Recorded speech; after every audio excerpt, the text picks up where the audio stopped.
Currently coming from OKC. Dave, they already got the win against the Thunder on Sunday. So I said on the show yesterday, I might take that. I might be happy with a split and refocus on a huge game tomorrow for Luka's return to Dallas. But I'm not the coach. What are the plans for the Lakers back-to-back here?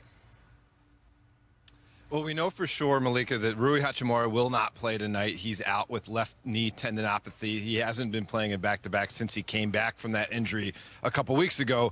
But then half the rotation are also on the injury report. LeBron's on there with that left groin strain that caused him to miss a couple of weeks recently.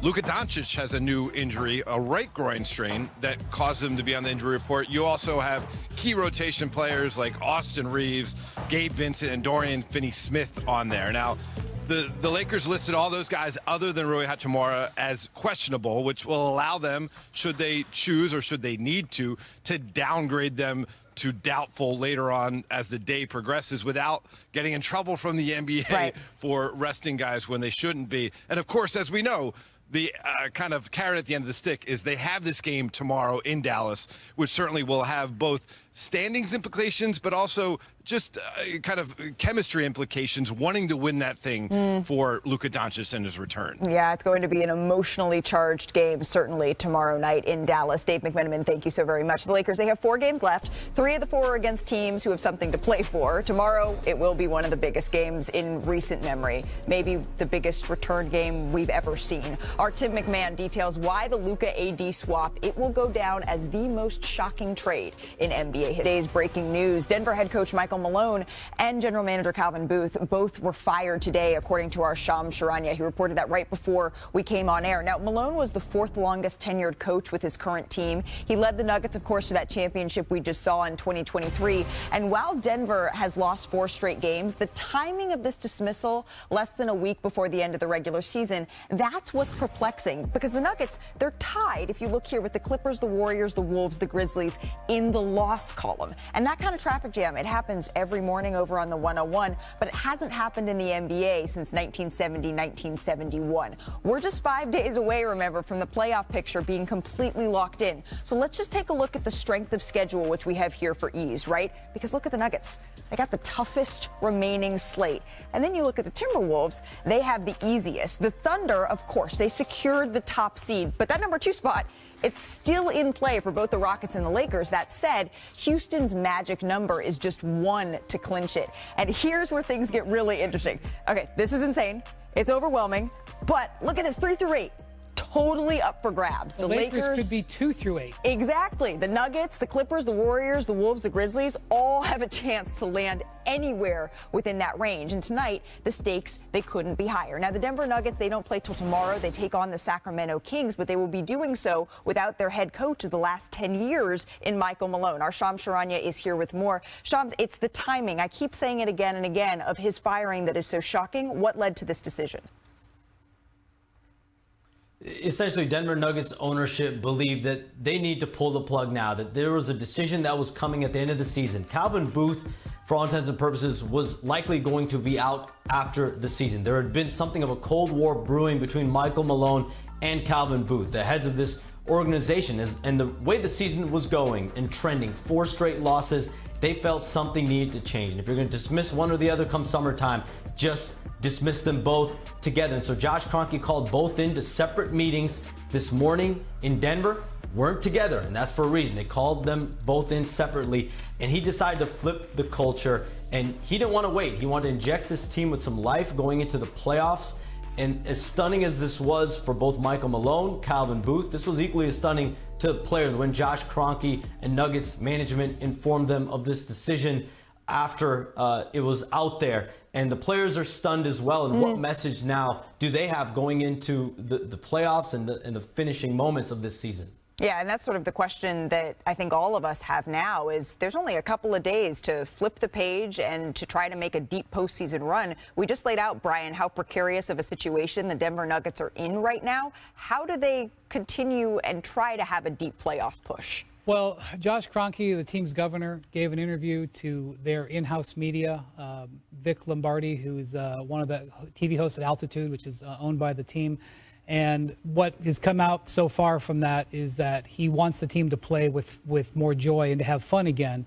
which I'm sure they'll be more articulated later. But it sounds like what the message he's trying to send is move away from Michael Malone, who was definitely a pound the rock, beat the team down, very aggressive, very intense style, to sort of a more lighthearted style.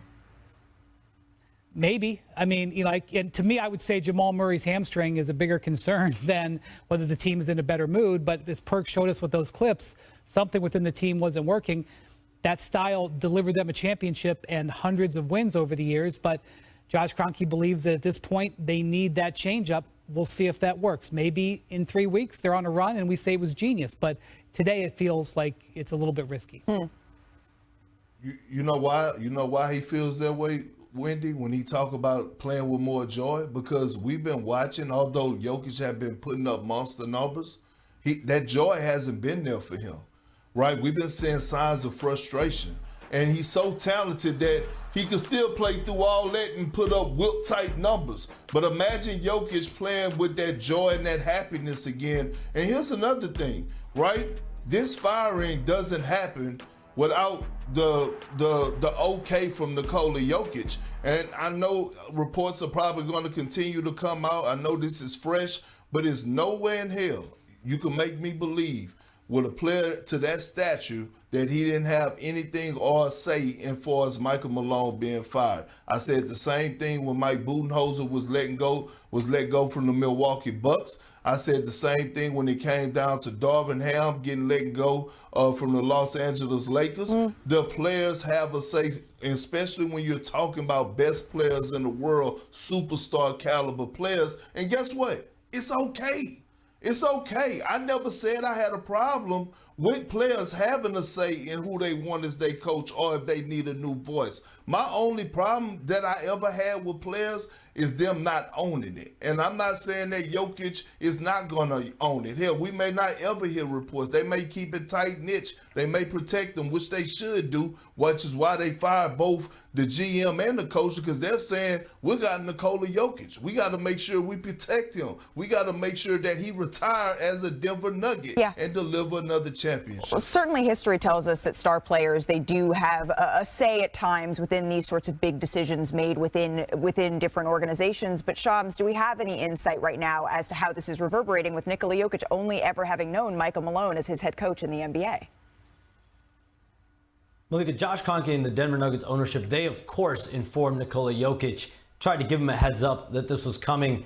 But this was the Kroenkes, this is the Denver Nuggets as an organization, not picking a side between Calvin Booth and Michael Malone. That was a decision that was coming at the end of the season, no matter how this season ended. Unless it ended in a championship and there was confetti falling from the skies in Denver, they were going to make a move. And everyone around the league expected it to be Calvin Booth. Now, the fact that it is Michael Malone, that goes to some of what Brian just said about them trying to, I guess, change it up, play with more joy. But how does that actually happen, right? We saw it occur similarly with Taylor Jenkins in Memphis. It's like, let's figure out how we want to play differently. Can we infuse a different style? But to me, it's really, you feel like your season is going to end in a way that's not favorable for you. So you're getting out ahead of this decision. But this is a team that is fighting. You talk about that 4 to 8 range right now in the standings, or 4 to 7. They're all jumbled up. So they could very easily be in home court, or they could be fighting for the play-in. It is stunning for a team in 4th place for a championship coach to be fired with just a couple games left before the end of the regular season. Well, Nikola Jokic has never been the type of player who works closely with ownership on decisions. But regardless of whether that conversation took place, Perk, you showed the video earlier, the ownership is seeing what you saw, which is, Jokic's intensity level maybe not be where they think it should be. You would never know by his stats because his statistics are incredible.